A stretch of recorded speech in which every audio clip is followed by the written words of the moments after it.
Monsieur le Président de la République. Attendez. Je vais dire un mot d'introduction.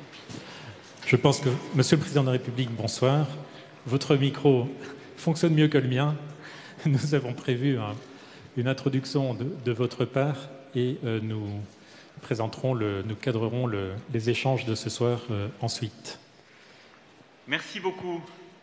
Heureux de vous retrouver aujourd'hui et je remercie les ministres qui sont présents à mes côtés. Je pense que c'était important aussi qu'ils puissent être là pour éventuellement d'ailleurs répondre à telle ou telle question, mais je pense aussi pour porter le travail qui a été fait, pouvoir intervenir. Et donc vraiment, je remercie tous les membres du gouvernement ici présents et tout particulièrement la ministre en charge des transitions qui, je le sais, s'est beaucoup impliquée à vos côtés.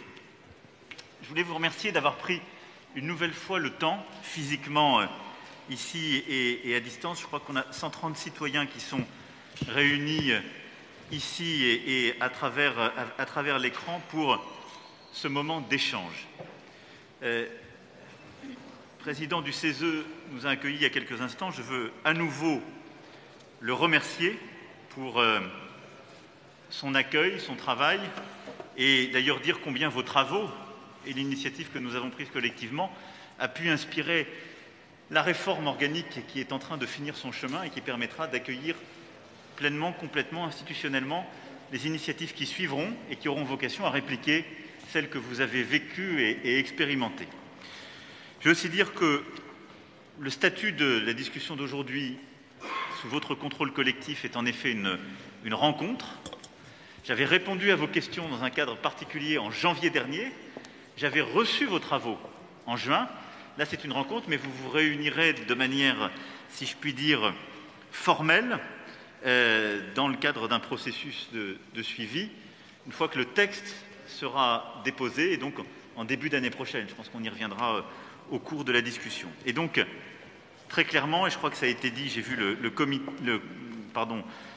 communiqué de presse du comité de gouvernance, et je veux ici le citer, cette rencontre ne constitue ni une session de la Convention citoyenne, ni son terme.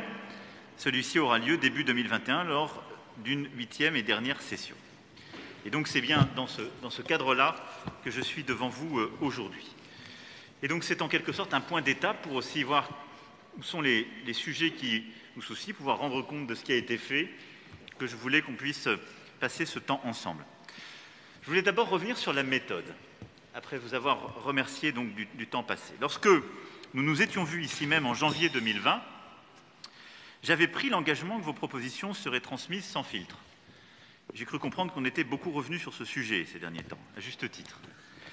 Ça veut dire très simplement n'oublier aucune des propositions faites, bien en mesurer l'impact, les soumettre ensuite au vote, et j'irai au bout de ce contrat moral. Et dans la discussion d'ailleurs que nous avions eue en janvier, et les réponses que j'avais faites aux questions, je l'avais dit, ce sans filtre ne peut être ni une substitution au rôle qui est légitime et celui du gouvernement par notre Constitution, ou celui du législateur, qui est une assemblée de citoyens qui a mandat de représenter le peuple.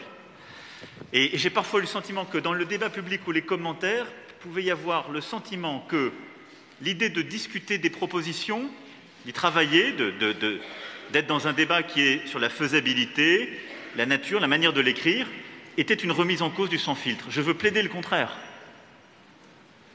Écarter une proposition totalement, sans qu'il y ait cet échange, sans que ce soit transparent. Ce que je vous ai dit, je me souviens très bien en janvier, c'est rien ne se fera derrière le rideau.